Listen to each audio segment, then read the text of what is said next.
next couple chapters are actually kind of hard for me to read because they really explore the depths of Willow's pain. And if any one of you has ever lost anyone or anything, like a pet that's important to you, you're going to be able to resonate with how Willow is feeling here, and it really just is heartbreaking. Here we go. Let's begin chapter 22.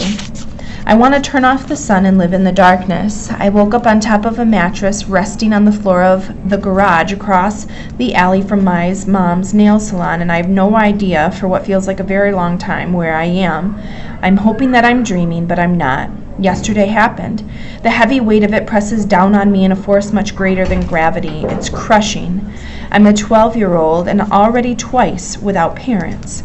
If you could analyze the odds of being given away at birth and then losing another full set of legal guardians 147 months and 7 days later, I'm right on the edge of the graph, in the 1% of the 1%.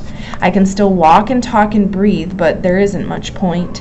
It's just something my body is doing. I'm not going back to school. You don't have to watch many wildlife documentaries to know that the herd doesn't accept the lone straggler. And with the exception of Margaret Z. Buckle, the herd never accepted me anyway, so I'm not losing much.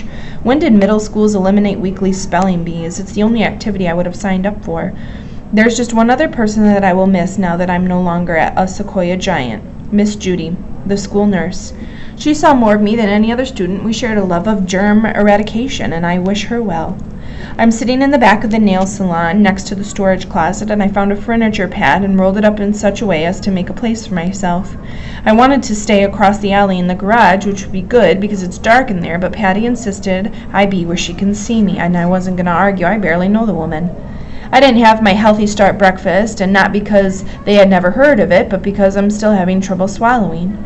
I have a caseworker. Patty Nugent tells me this after she hangs up the phone, and I ask for paper and pen.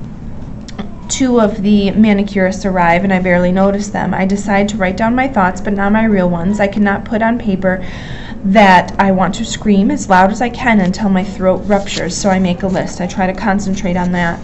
An hour later, a woman comes into the salon, but she doesn't want a manicure. She has posture that suggests lower lumbar pain, and she probably sits in a chair for too long and has inadequate abdominal strength, and I'd tell her that, but I couldn't care less right now. Everyone, I now realize, lives in a world of pain, but I'm certain that mine is greater than hers. The woman with the bad back talks up front to Patty, and I have no idea for how long. I'm done measuring things. I only hear parts of the conversation. Although it's about me, it doesn't really matter. Nothing that they say will change the fundamental fact of my life, which is so overwhelming that I cannot give voice to it. I do hear the woman tell Patty that she's handled many of quote-unquote these types of cases, and that doesn't seem accurate, because how many 12-year-old kids in Bakersfield actually lose both parents in one afternoon? I also hear the woman explain that the Jamison Children's Center was established by Kern County to, quote, provide children who need emergency shelter and protection a safe, warm, and nurturing environment. That can't be good. The woman does all the talking, and Patty doesn't respond. She doesn't even say, or I understand. She's like me, silent. So I admire that in a person. The ability to keep your mouth shut is usually a sign of intelligence. Introspection requires you to think and analyze, and it's hard to do that when you're blah blah blahing away. Finally, Patty motions to the back, and the next thing I know, the official-looking woman leans over me and says, "My name is Lenore Cole, and I'm here to help you." I hand her a piece of paper. She looks surprised, but straightens with a small grimace, which reinforces my diagnosis of lower back pain, and reads, Number 1, my parents have no relatives who are appropriate to accept legal responsibility for me. Number 2, I do not believe that any of my parents' small circle of friends are in the position to take me into their lives. We did not belong to a church or other organizations that might have support groups.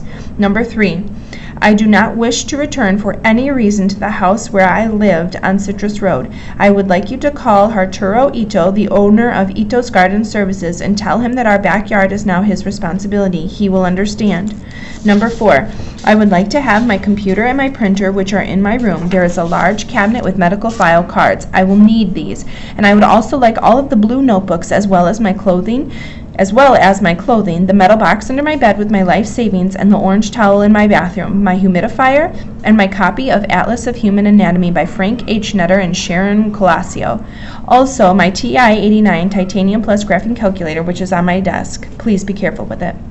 Number 5, I would like all of the pictures of my parents put in storage for me for the future. Number 6, I would like to formally request a forensic autopsy be performed on both my mom and my dad, and I would need a copy of this report, although I will not be reading it at this time. Number 7, I would like my DVD of the movie adaptation. It is in the cabinet under the television in the living room. Number 8, I will need any pictures and information pinned up to my bulletin board taken down and placed in a large envelope. Please take special care when handling the lemur photo signed by wildlife legends Beverly and Derek Joubert. I would like a sedative prescribed to me to help me deal with anxiety. I need medication at a later date for depression, but I would need to see extensive research on its long-term effect of teenagers, and I would also like a complex multivitamin designed specifically for juvenile use. Number 10, I'm going to stay now at Happy Polish Nail Salon. It is my hope that the Nugent family will allow this and be compensated for taking care of me. And number 11, I have 7 library books and they will need to be returned. I have never incurred a late fee and I don't want to start now. Respectfully, Willow Chance. The woman looks stunned by the clarity of the communication, or maybe the intense expression of her face is normal. Either way, it's a relief that she doesn't smile. For a period of time, immeasurable now that nothing can be quantified, my caseworker tries in a variety of ways to convince me to leave with her, and I say nothing. I don't want to move a muscle other than to take a shallow, almost impenetrable breath. I know this can be unsettling to people. I can't count anymore by 7's, but I can conjugate irregular Latin verbs, and so that's what I do while she speaks to me. Finally, when it's obvious that none of her talking is working, the woman implies that force is an alternative. She doesn't say that she's going to drag me to her car by my hair, if that's what it takes, but I get the picture. So in the end, I have no choice but to go along, and I'm surprised that I have as much trouble as I do saying goodbye to Patty Nugent.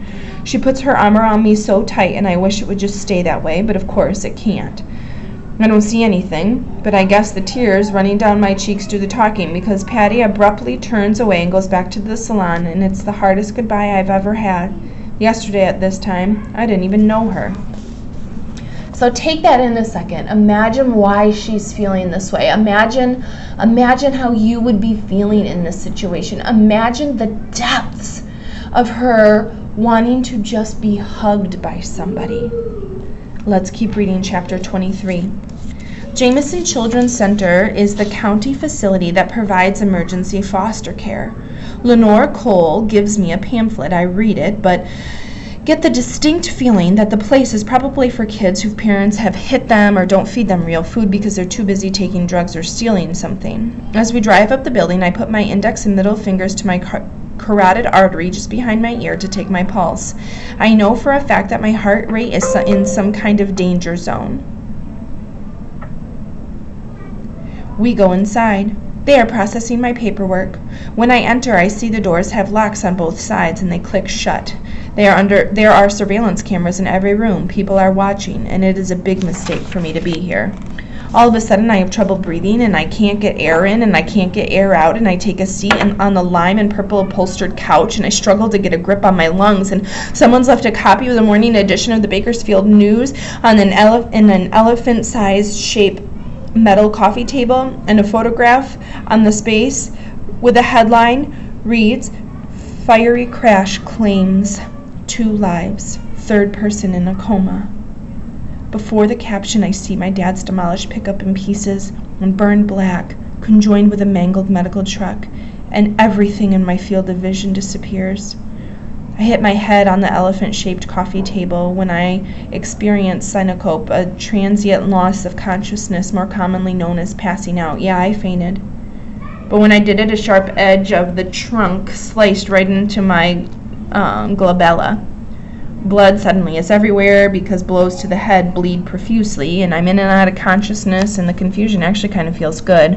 Suddenly, there are all kinds of announcements being shouted on PA systems, and I can hear someone say that I need stitches since it's a deep cut and it's right in between. It's right between my eyebrow and it will scar. And I murmur my glabella, but the staff doesn't know what a glabella is. It's the space between your two eyebrows. And I hear someone whisper, "She's asking for Bella," and I shut my eyes again. So many things in life are distressing. The brow of my head is formed specifically to guard against these type of injuries. It is a bone, like the bumper of the car. It is designed to take a blow. So this is a freak accident to faint and then collapse in such a way to get sliced between the eyes by surprisingly dangerous trunks of elephant coffee tables. But I did, and now there's blood. My blood. Hemoglobin is iron-containing protein that makes up 97% of every red blood cell's content when dry. And when mixed with water, which is how it runs through the body, it's only about 35%. Hemoglobin is what binds the oxygen. And now that Jimmy and Roberta Chance are gone, what binds me to this world? They take me to Mercy Hospital because I'm a 12-year-old girl and they don't want me to have any facial disfigurement. At least that's what I hear when someone whispers in the hallway. The nurse at Jamison puts a bandage over the laceration and makes me hold an icy compress on my wound, which I do, and then Lenore and I get back in her car and drive together to Mercy Hospital. She asks me twice if I'm still bleeding, and I'm wondering if she's worried about her upholstery. It would look pretty messed up to be a social worker and have dried kid blood as a permanent stain on your vehicle. But they didn't request an ambulance because it wasn't that kind of injury. I wouldn't have minded riding in one.